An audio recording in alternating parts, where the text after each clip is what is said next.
Hai. IC ibu rosak ke? IC ibu rosak ke? Kita buat IC baru hari ni. Kena buat IC baru.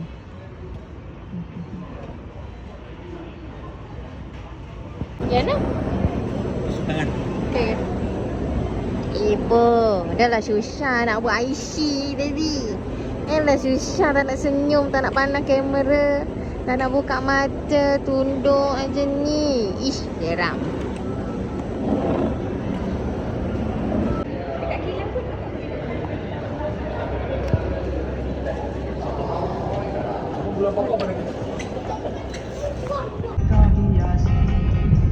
Alamak.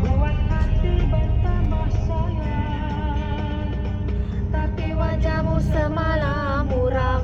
Mengapa Dewi, mengapa? Mungkinkah aku bersalah?